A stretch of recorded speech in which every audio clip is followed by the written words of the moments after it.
Bienvenidos a todos. Gracias por acompañarnos a este Coffee Brain. El día de hoy tenemos un tema súper interesante y siempre el amor y el enamoramiento es algo interesante y más si lo vamos a ver desde la perspectiva biológica. Y bueno, hola Kitsia, ¿cómo estás? Muchas gracias. Hola a todos, buenos días. Bienvenidos a todos. Tenemos a Abril Nuche. Ella es una colaboradora nuestra acá en la Riviera Maya. Ella es psicóloga, neuropsicóloga infantil y doctora en ciencias del comportamiento. Y bueno, tiene un currículum así bastante extenso, que los invitamos a leerlo en neuropsicología en cancun.com.mx. Y bueno, pues vamos a entrar en el tema, que ya estábamos nosotros adelantándonos a conversarlo, pero para compartirlo con quienes nos acompañan. Muchas gracias, Abril, por acompañarnos el día de hoy. No, pues gracias a ustedes por la invitación. Pues ustedes dicen, ¿cómo empezamos? ¿Por dónde quieres comenzar, Abril? Preguntando. Pues me gustaría saber un poco qué es lo que les interesa saber o cómo, o cuáles son los procesos que más les causan como curiosidad de esta parte del amor y del enamoramiento y demás. Cuéntenme. Yo estaba pensando cuando sugerimos el tema respecto de la importancia de conocer más de lo que nos pasa, de conocer conscientemente, porque evidentemente todos lo vivimos y todos lo hemos sentido, pero de saber más respecto de lo que nos pasa a nivel de nuestro cerebro, de nuestra bioquímica, con el enamoramiento, con el amor. Ajá. Entonces, creo que es algo que nos puede dar herramientas para tomar decisiones más conscientes en este tema tan importante, ¿no? O para saber cuándo tomarlas, porque hay algo bien interesante, que es justo lo que más se ha mencionado acerca de la parte del enamoramiento, que cuando nosotros estamos en este flashazo, en este momento ideal, ¿no? Donde nos sentimos las mariposas en el estómago y nos sentimos como adolescentes y demás, realmente lo que está pasando es un proceso muy parecido al de cuando estamos bajo el influjo de algunas drogas. Incluso algunas, por ejemplo, como la cocaína, ¿no? ¿Por qué? Porque lo que está pasando es que nos está llegando un shot de dopamina al cerebro, así, ¡puf! Y entonces está generando toda esta sensación del placer. A mí me gustaría a lo mejor darles un poquito de introducción para todos los que no conocen qué es lo que hace la dopamina y demás, bueno, cómo es que funciona todo esto. No sé si puedo compartir la pantalla. Creo que sí.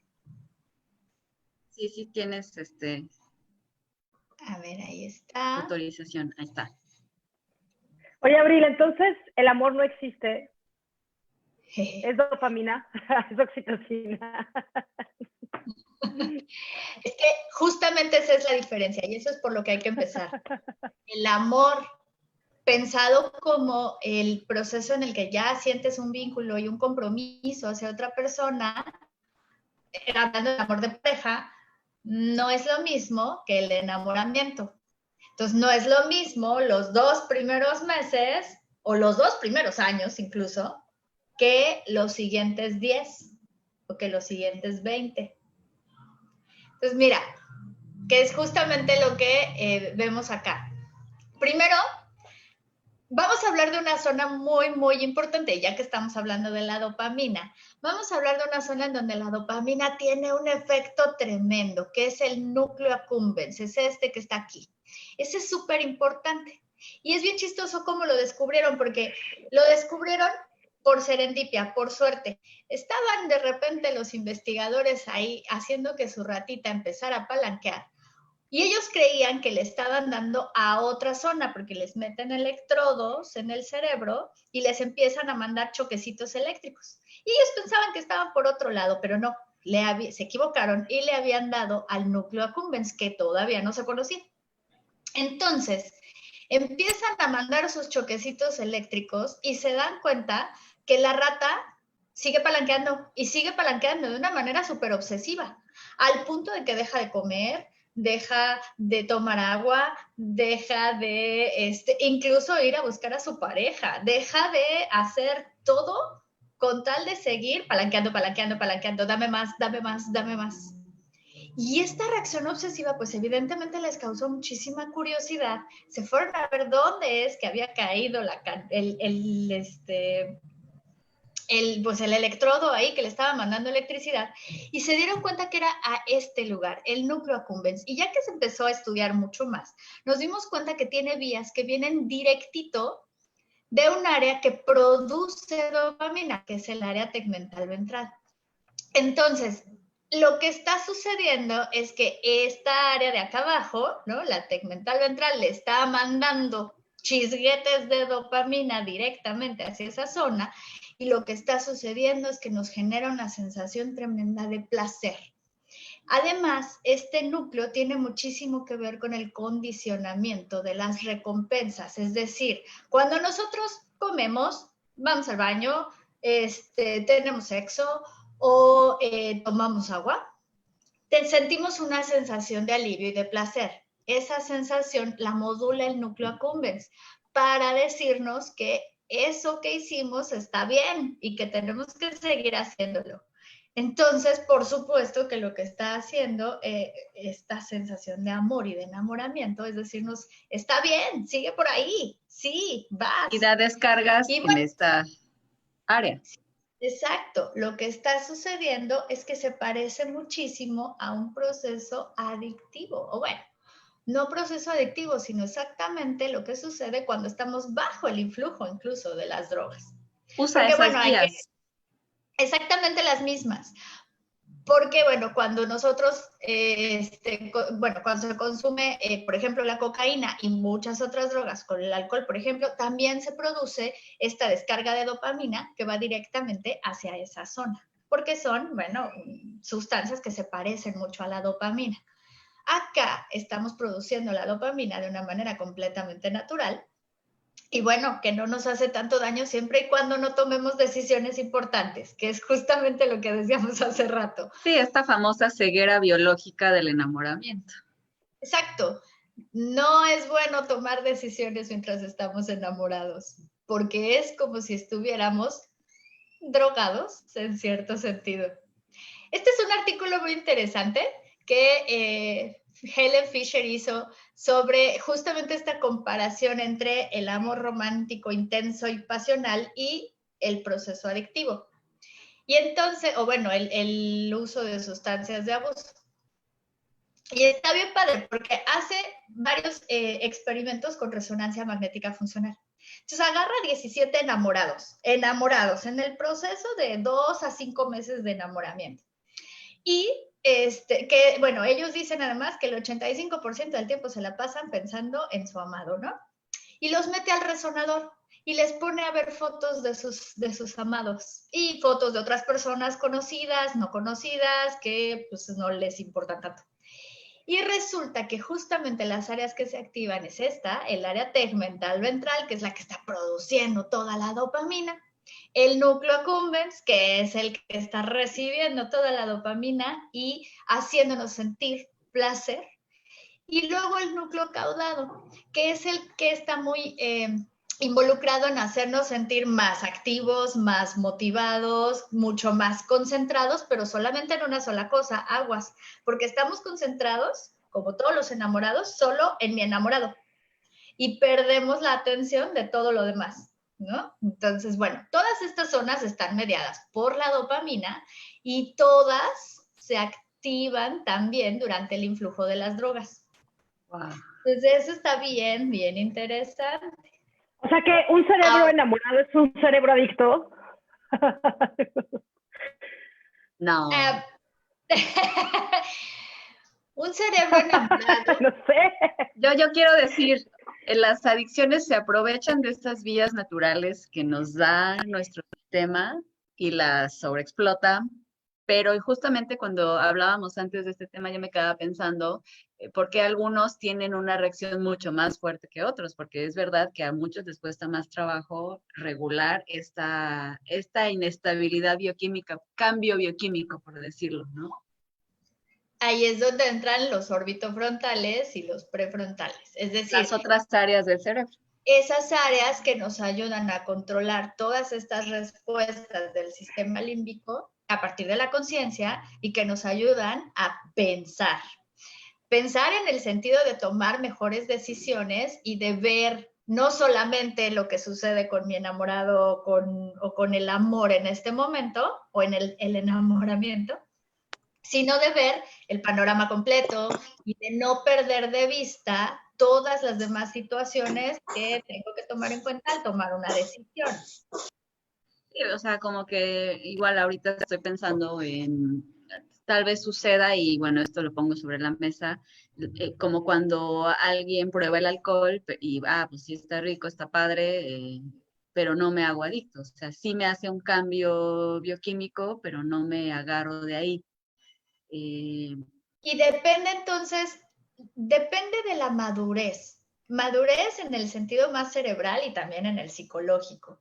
Porque bueno, si lo tomamos, si nos acordamos, pues los adolescentes no tienen muchas conexiones en estas zonas prefrontales, ¿no? Es justamente todavía lo que no se ha terminado de desarrollar en el cerebro.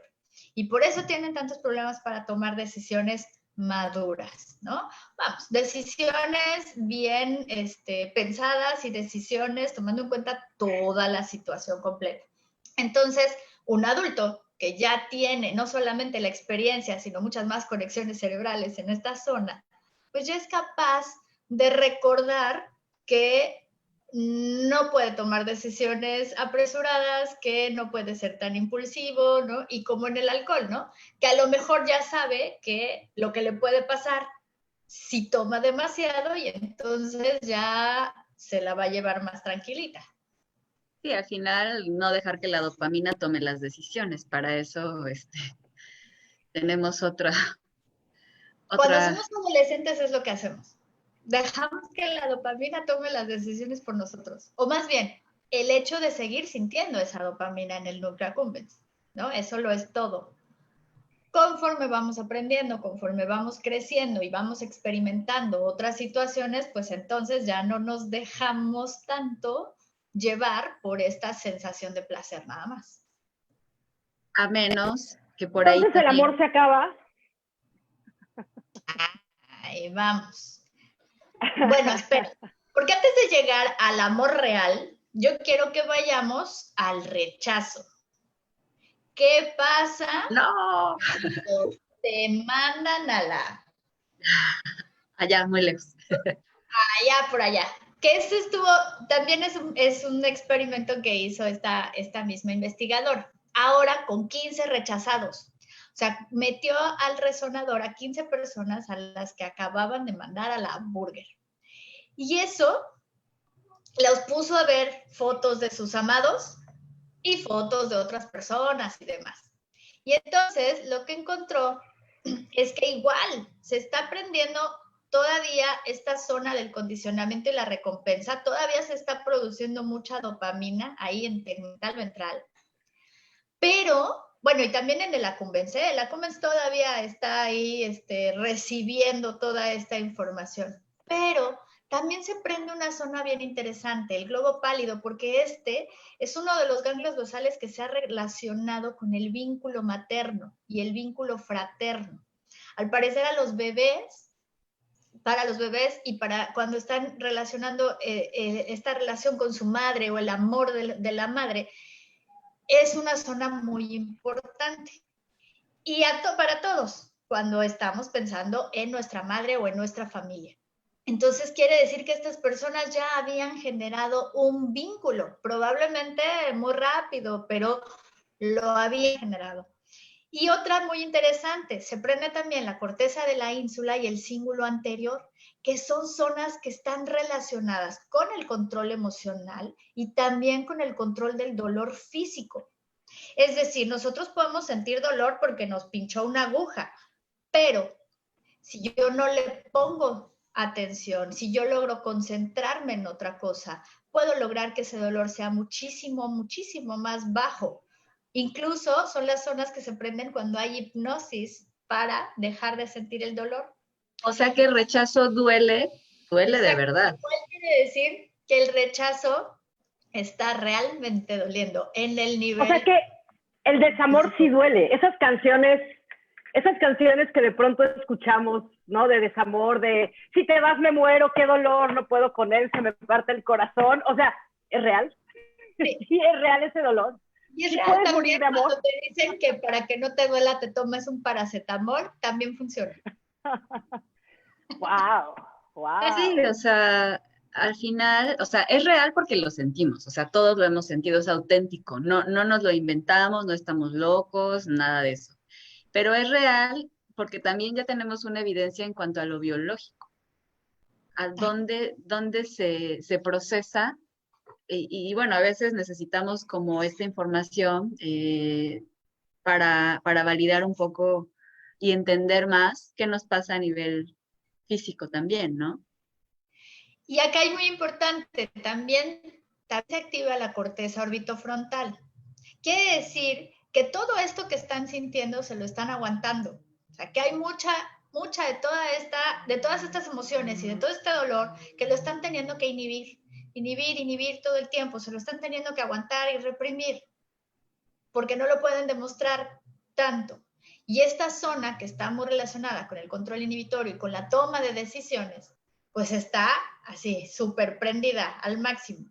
Eso quiere decir que puede afectar también a la toma de decisiones, porque uno tiene que estar utilizando todos sus recursos para inhibir todas estas respuestas de dolor, estas respuestas de tanta emoción, que puede hacer que no nos demos cuenta de muchas otras situaciones a la hora de tomar decisiones.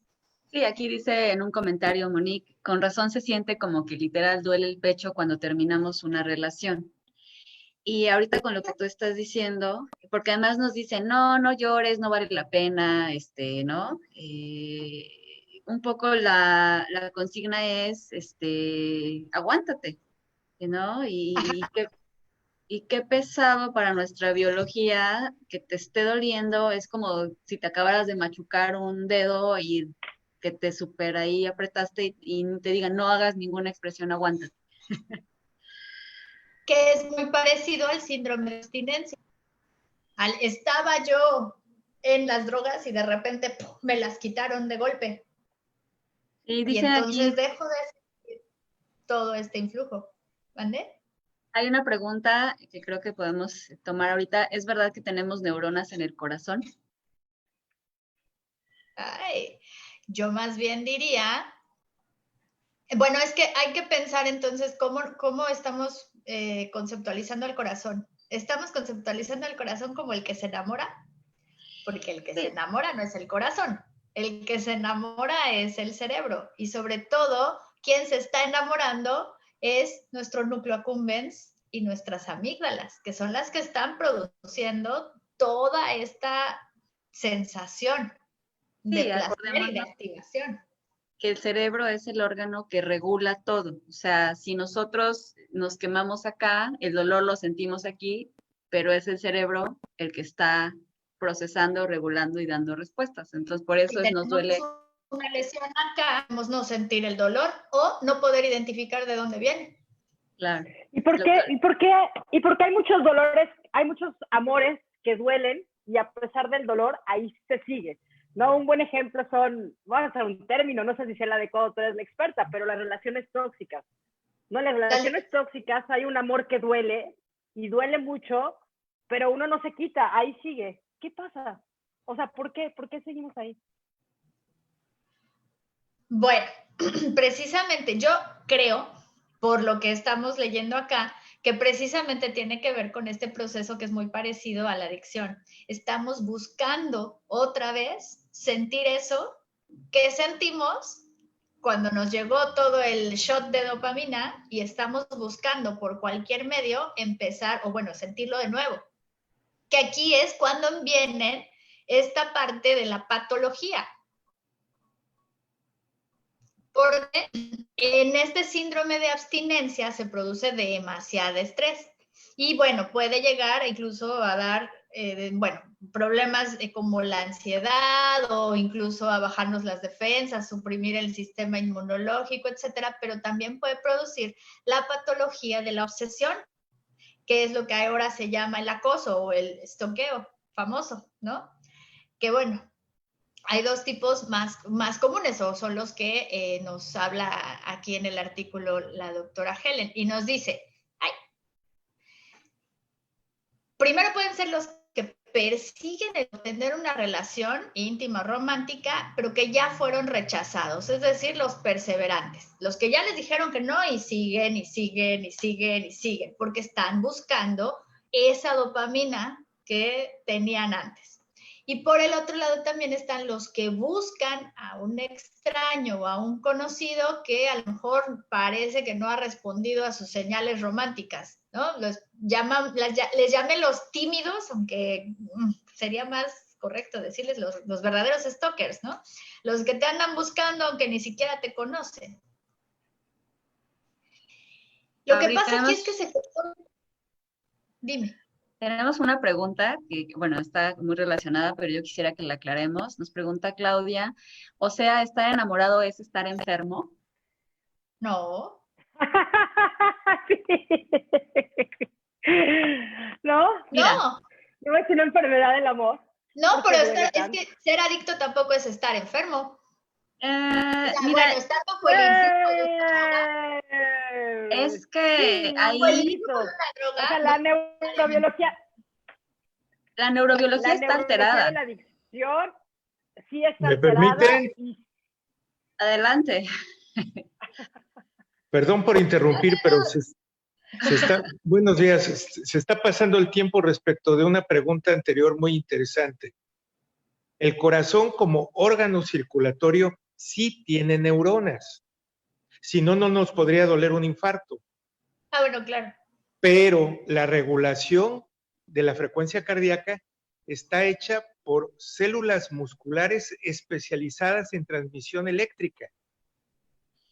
¿Sí? Claro. Son células musculares que estructuralmente son muy parecidas a la célula muscular cardíaca, acintada y apantalonada, como es el músculo cardíaco en general, pero especializado para la transmisión eléctrica y determinar la frecuencia cardíaca. Entonces, el corazón tiene dos sistemas, uno absolutamente neurológico y otro una imitación del sistema neurológico a partir de estas células musculares especializadas que empiezan en el atrio auricular y terminan en la porción final del haz de His, que son los que determinan las diferentes frecuencias cardíacas. El cerebro tiene, o sea, es un continuo, o sea, las neuronas viajan a través, por todas las conexiones, axones, todas las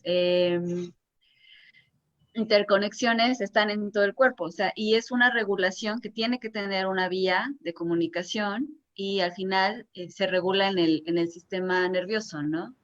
Sí, y el segundo punto del que discrepo totalmente de la doctora Nuche, yo digo incluso que el enamoramiento es un proceso psicótico. Es un proceso psicótico porque nuestra valoración de la pareja... Yo estoy de acuerdo. Yo estoy de acuerdo. De la realidad. No vemos cosas que hay, le ponemos cosas que no tiene pero que necesitamos y nos ponemos en verdadero riesgo en muchos sentidos. O sea, sí. Muchas personas han perdido el patrimonio, su patrimonio personal o su patrimonio familiar por un enamoramiento. O sea, el enamoramiento como tal, que no es, afortunadamente, no es un proceso patológico permanente, pero en la fase aguda llega, y yo lo he analizado a lo largo de 35 años, clínicamente es igual en algunos casos a un proceso psicótico agudo. Es un alejamiento de la realidad. Pero yo lo veo. Déjame echar la montonera junto con el Doc Avilés. Lo que pasa es que, a ver, cuando esos niveles de dopamina suben, ¿no? La corteza prefrontal se desconecta. O sea, hay una vía dopaminérgica que sí va hacia toda la corteza prefrontal, que es un poco lo que pasa con los pacientes que están psicóticos. Se pierde como el juicio, se pierde la capacidad de decisión e incluso de seleccionar las cosas. Entonces, sí, te obnubila la conciencia el amor. No tendría por qué desconectarse, porque todo el prefrontal funciona también a partir de dopamina. Aquí lo que realmente está en juego es las conexiones prefrontales que ya teníamos en toda la corteza orbitofrontal, que pueden hacerle frente precisamente a este descontrol del núcleo accumbens. Si nosotros en prefrontal anterior y en orbitofrontal ya tenemos experiencia, ya tenemos capacidad de toma de decisiones, porque somos capaces de ser flexibles, de responder bien ante el cambio, de tener muy bien en cuenta todos los componentes de una situación, y podemos entonces disminuir y controlar nuestras respuestas viscerales o nuestras respuestas instintivas para poder reaccionar ante los cambios de esta revolución dopaminérgica. No necesariamente tenemos que llegar a la psicosis. Claro. Bueno, yo no lo generalicé. Sí, definitivamente, yo aquí estoy pensando que creo que tiene que ver con tu estado biológico mental cuando esto sucede. O sea, definitivamente hay un desbalance, hay un cambio en la biología de nuestro cerebro, lo cual es un hecho, no nos lo inventamos, y es un cambio que nos sucede a todos, pero es un cambio necesario para que podamos establecer nuevos vínculos con otra persona. Entonces, lo veo como otros cambios que son necesarios para nuestra supervivencia. Por ejemplo, en el embarazo hay muchos cambios que, si bien no son normales, tampoco son una enfermedad y son necesarios para que pueda gestarse el bebé. Ahora, se puede convertir en un periodo de riesgo. De hecho, es un periodo de riesgo y depende mucho de las condiciones propias y previas de la persona. Entonces, lo estoy ahorita conceptualizando de esa forma. Si es un cambio, es un periodo de riesgo, sobre todo si ya nos toma en un proceso depresivo, en un proceso ansioso, en otra situación en la que ya traemos una vulnerabilidad. Así es como yo lo estoy integrando, Si pero no es una enfermedad, porque si ya teníamos tendencias al comportamiento impulsivo, al comportamiento obsesivo, pues entonces claro que se van a dar, porque la dopamina este descontrol del núcleo accumbens va a lograr que el descontrol persista por sobre la toma de decisiones y por sobre el pensamiento, ¿no? Pero yo ese quisiera dejar riesgo claro en que los no adolescentes. generalicé. Quisiera dejar muy claro que yo no generalicé, que dije que en algunos casos el proceso, clínicamente hablando, y eso lo observé desde antes de todos los conocimientos de la neurofisiología en imagen en tiempo real, clínicamente hablando son equivalentes a un proceso psicótico agudo. Yo no dije que todos los que se enamoran se psicotizan, Exacto. pero hay grados, ¿no? Hay grados, podríamos llamar los pequeños psicóticos y los grandes psicóticos, ¿no? Como antes se hablaba del pequeño mal y del gran mal en la clínica psiquiátrica francesa. Yo diría, los que se dejan llevar, sí, y no ven riesgos y no toman en cuenta absolutamente ninguna consecuencia, y los que lo disfrutan sin necesidad de dejarse llevar completamente, ¿no? Que son los que tienen su corteza orbitofrontal madura y lista, y se desboque, por decirlo de alguna forma. Sí, y al final me acuerdo mucho de una maestra que nos decía, si tú razonas el tema de la pareja y del matrimonio y de los hijos, la verdad es que no es negocio. O sea, es muchísimo trabajo, son muchísimos riesgos. Entonces, la naturaleza te tiene que dar algo para que le entres, ¿no? Y ese algo es el placer. Entonces, ese placer nos permite caminar hacia allá. De otra forma, si solamente lo viéramos con el razonamiento, pues yo creo que ya nos hubiéramos extinguido hace un tiempo. Totalmente. Pero bueno, aquí ya pensando también en cuando ya nos rechazaron y cuando ya nos estamos comportando de una manera patológica y como adictos que seguimos buscando nuestra droga, precisamente también estamos llevando a cabo pensamientos y actos muchísimo más impulsivos y que nos llevan más hacia la obsesión. Es lo que se ha visto en las personas, en los acosadores. Mantienen solamente la atención sobre un solo objetivo. Ya tienen demasiados pensamientos obsesivos. Incrementan muchísimo su gasto de energía, pero porque se vuelven mucho más activos y ansiosos hacia ese único pensamiento. Y presentan entonces conductas de persecución, reacciones muy impulsivas, lo cual quiere decir que se están comportando exactamente iguales que los adictos que están buscando sus drogas. Que ya no piensan, ahí sí estaría yo la psicosis.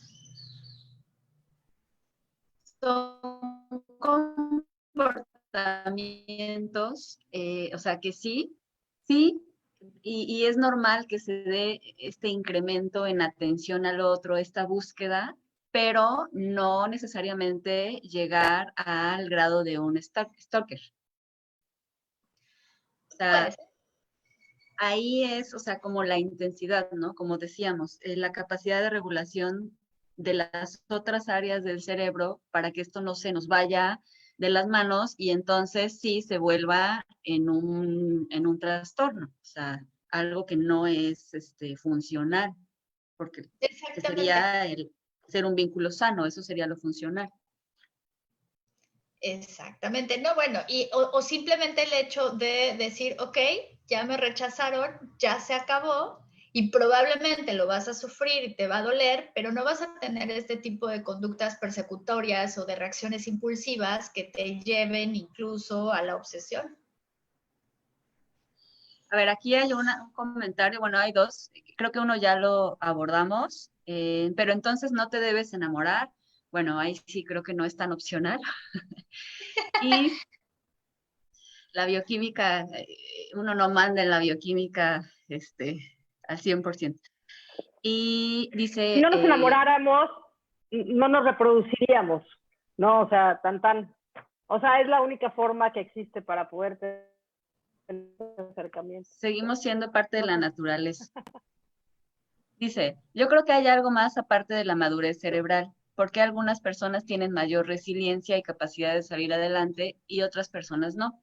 Por ejemplo, en el caso de Víctor Frank, que destacó de un gran número de personas en su forma de salir adelante y su motivación, y no creo del todo que haya sido su madurez cerebral lo único que haya influido para que esto sucediera.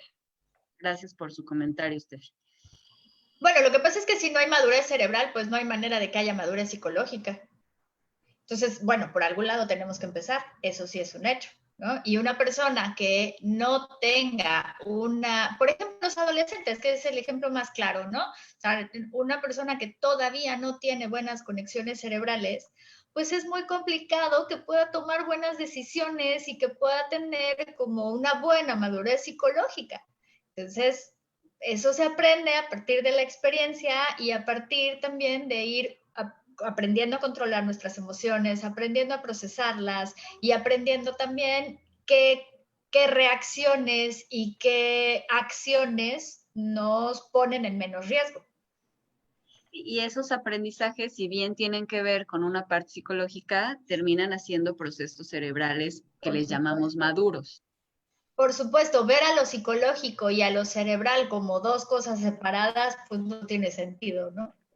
Es ahí donde tenemos que reconciliar la biología de la psicología, porque es un continuo, ¿no?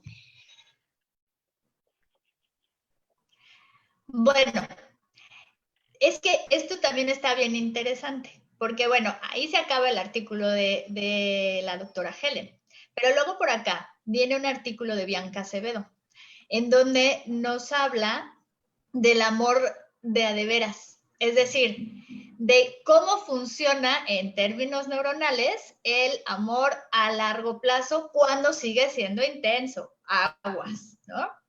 porque acá lo que hizo fue evaluar a 17 personas casadas que tenían entre 10 y 29 años de casados y que seguían enamorados, porque de hecho fueron reclutados por anuncios de periódico, ¿no? Y justo así se les dijo, ¿no? Si todavía estás enamorado de tu pareja, entonces, y quieres saber cómo funciona tu cerebro, ven para acá, ¿no?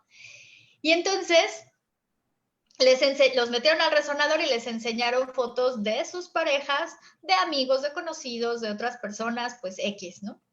Y encontraron, bien importante, que todavía después de al menos 10 años de casados, seguía habiendo esta activación en el tegmental ventral y seguía habiendo esta activación en el núcleo caudado, lo cual quiere decir que toda la activación dopaminérgica del placer todavía estaba ahí. Que la misma que en el enamoramiento. Exacto, que esa otra persona seguía produciendo esta misma sensación, diferente además de cuando veían a sus amigos, de sus conocidos, ¿no? Pero además encontraron activaciones en globo pálido, que acuérdense que tiene mucho que ver con el vínculo materno y fraterno. Encontraron activación en el putamen, en tálamo, en cíngulo posterior y en la ínsula. Todas estas tienen mucho que ver con el placer y la sensación del gusto, pero desde un punto de vista más, ¿cómo decirlo?, más procesado, más pensado, porque tiene que ver ya con procesos atencionales. El cíngulo siempre tiene que ver con procesos de control atencional. En este caso, no solamente de control emocional, sino ya incluso en un procesamiento más semántico, más cognitivo, en donde tiene ya implicaciones para toda la toma de decisiones, para toda nuestra información semántica. Quiere decir que estas personas ya toman en cuenta a esa pareja como parte de toda su visión, es decir, de toda su cosmovisión. Está dentro de mi universo y lo tomo dentro de incluso toda mi semántica, ¿no? Si voy a tomar una decisión, tomo en cuenta lo que está sucediendo con esta persona también. Aguas, muy importante. Y otra cosa también, les hicieron unos cuestionarios a estas personas y encontraron algo muy importante. Las personas que tienen tantos años de casados y que siguen enamorados, no nada más sienten deseo sexual o amor. Las personas, aquí es lo que piensan por su pareja, que es la que está con rayitas diagonales, y luego por los amigos, los conocidos o la familia, ¿no? Entonces vemos que hay muchísima diferencia entre, claro, la pasión, el deseo sexual, pero también el amor, el orgullo o la admiración que sienten por esa otra persona, el disfrute o el placer que les da estar con esa otra persona, la amistad que sienten por esa otra persona o con esa otra persona, y la compasión y la empatía por esa otra persona. Entonces es bien interesante porque aquí nos damos cuenta que el amor real ya no es solamente ese proceso adictivo y ese proceso psicótico que dice el doctor. No, es muchísimo más e implica muchísimo más en nuestro cerebro e implica muchísimo más en nuestras actitudes y en nuestra manera de ver al otro y de convivir con el otro. Necesita ser una persona por la que sintamos mucha empatía, mucha amistad, que sigamos disfrutando estar con ella, pero que además sintamos mucha admiración y eso además nos lleve a la pasión y al deseo sexual. O sea que no es nada fácil mantener una relación que siga siendo intensa y que sea tan duradera. Qué maravilla, o sea, porque finalmente, si lo vemos, si quitamos la parte de la neurobiología, es una descripción, pues, de un amor que a mí por lo menos se me antoja muchísimo, tener una relación a largo plazo así. Pero además, tener ya una evidencia de lo que pasa a nivel fisiológico en nuestro cerebro, es algo, pues, muy padre. A mí me encanta porque eh, vamos, vamos a lo mejor teniendo una evidencia más de nuestro funcionamiento y con muchas cosas las sentimos. Aquí hay una pregunta que aquí cabe, me parece, ¿la madurez cerebral es meramente fisiológico?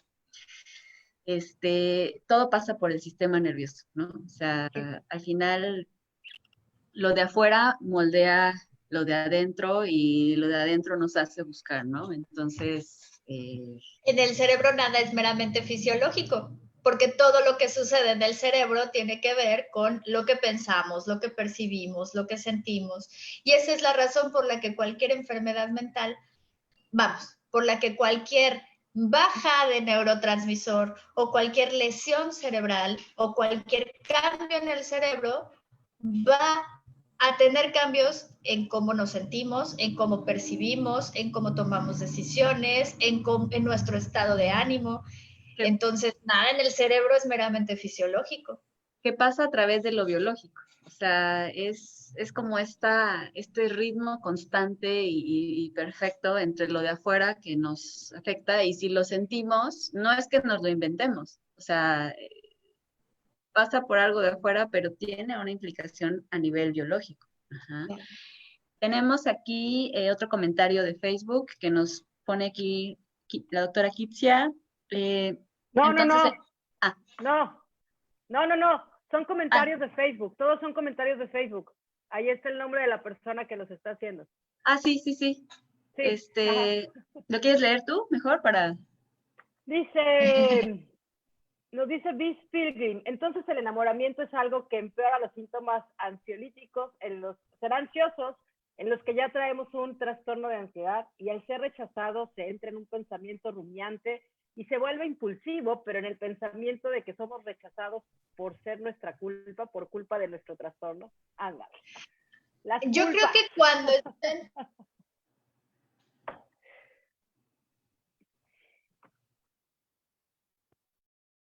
Se nos trabó Abril.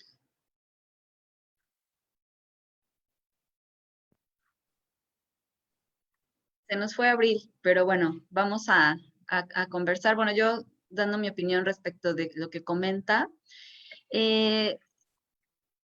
Sí, es lo que comentaba hace rato. O sea, si este cambio tan fuerte en la dopamina y obviamente en los demás neurotransmisores ya nos toma con una vulnerabilidad, seguramente va a ser más difícil que logremos regularlo, canalizarlo. Yo creo que sí el desamor, el dolor que se puede dar, puede generar una exacerbación de una situación previa, no en el enamoramiento como tal, pero sí a la hora del desamor. Entonces, bueno, no sé si... Sí, mientras regresa Abril, el doctor Avilés quiere opinar al respecto de esa pregunta. Adelante, doc. Bueno, si me permiten, hay que entender que cualquier experiencia de cualquier índole, a cualquier edad, requiere de un ingrediente fundamental, que es la adaptabilidad, la capacidad de adaptación a la experiencia.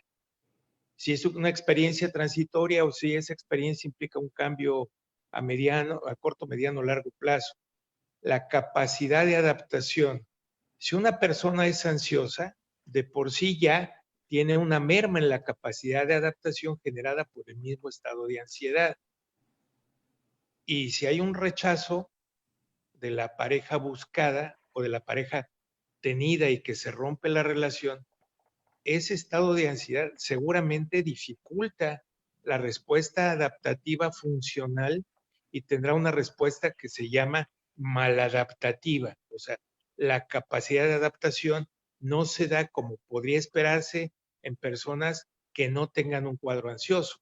Pero ahí el asunto es la ansiedad previa que dificulta o altera la capacidad de adaptación. Ese es mi punto de vista, sin tener la capacidad de señalar, como la doctora Nuche, qué pedacitos del cerebro se alteran, ¿no? Pero finalmente desde la clínica, desde la visión clínica de los procesos que yo he visto a lo largo de 35 años como especialista, tiene que ver con esa situación. La adaptabilidad es la palabra Muchas clave gracias, doctor. en todo salud mental. Sí, y para ello, o sea, yo creo que ahí podemos hablar en general de la capacidad de adaptarse, y que sí tiene que ver una parte con lo biológico y, bueno, otra parte con lo psicológico, la voluntad, y se entreteje. Hay otro comentario de Arquina.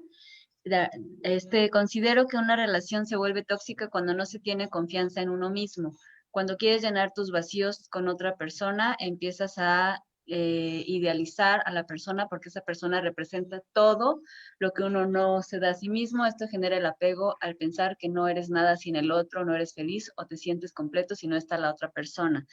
Te enganchas y crees que no eres suficiente para la otra persona, te llenas de miedo porque no sabes llenar esos vacíos.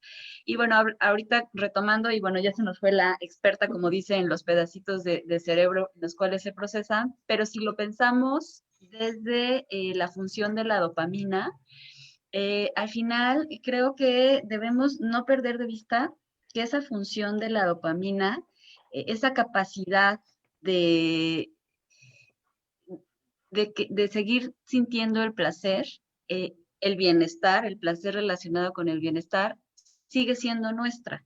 O sea, si tenemos esa capacidad de sentirnos bien cuando está la otra persona, también tenemos la capacidad de sentirnos bien cuando no está. Y eso es algo que en duelo, por ejemplo, se maneja mucho como definición de afecto. Cuando el otro se va, sentimos que se va como una parte nuestra, como que ya no somos nada, ¿no? Lo cual no es real. El afecto y la capacidad sigue siendo nuestra. Y entonces requerimos buscar otras formas de regularlo, modularlo.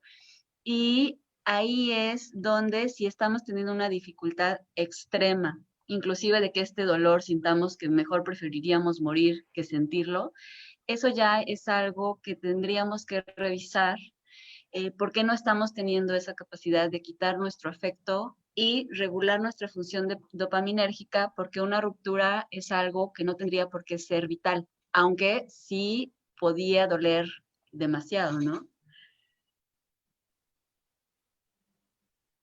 Déjenme ver, hay otra parte del comentario.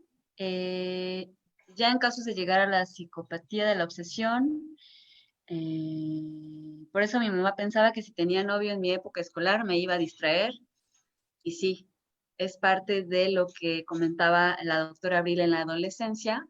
Todavía el lóbulo orbitofrontal no está con una madurez suficiente para regular la dopamina. Entonces, por eso los adolescentes requieren todavía ayuda, supervisión, guía en la toma de decisiones.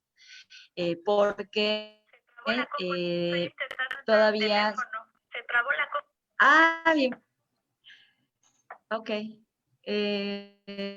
Creo que, bueno, no sé quién, pensé que era Abril, pero creo que no.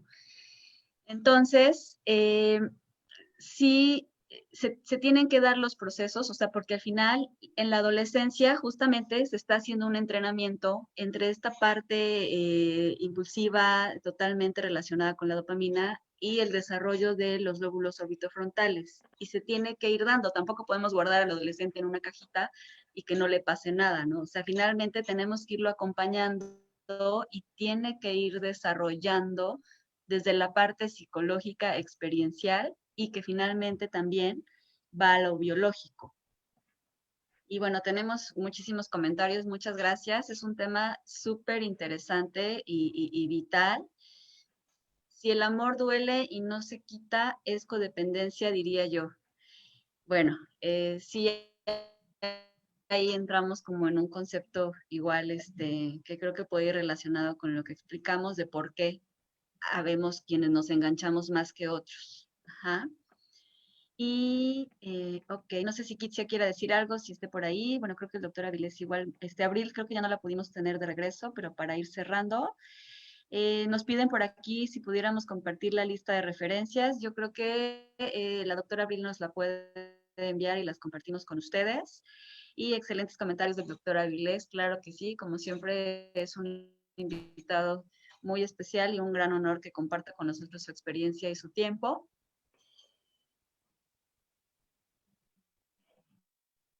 Bueno, tal vez pues, como... Abril tuvo problemas técnicos, está intentando conectarse con su teléfono, pero... Nada más como un comentario final quisiera decir que las generalizaciones son muy riesgosas, especialmente si hablamos de la adolescencia, ¿sí? Porque no hay adolescente igual a otro.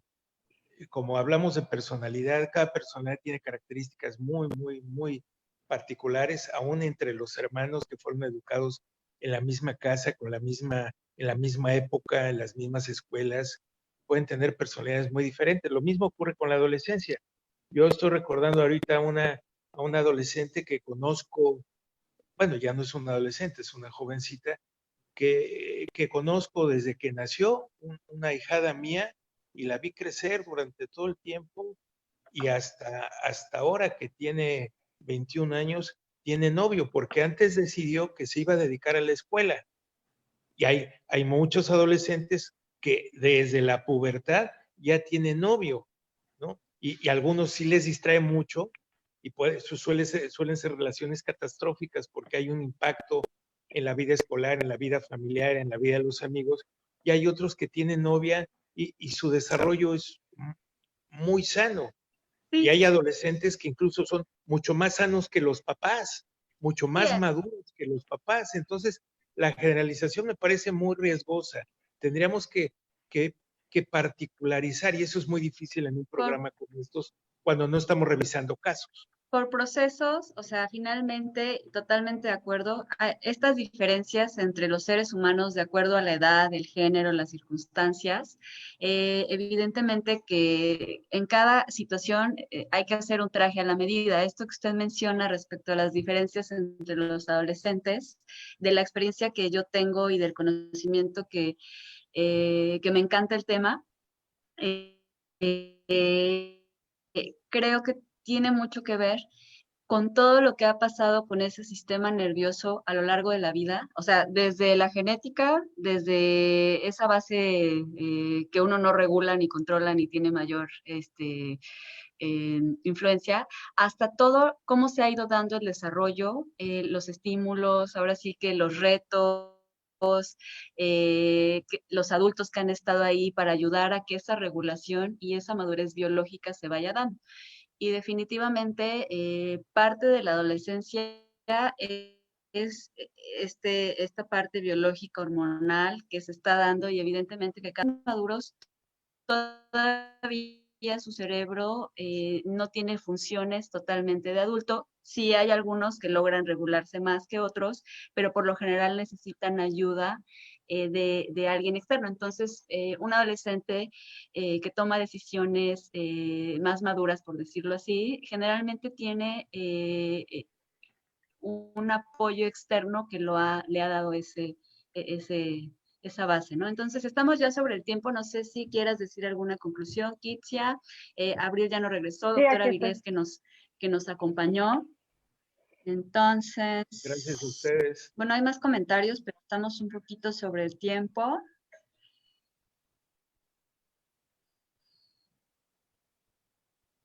Yo creo que vamos cerrando. Se quedan varias preguntas. Ahorita, por ejemplo, hay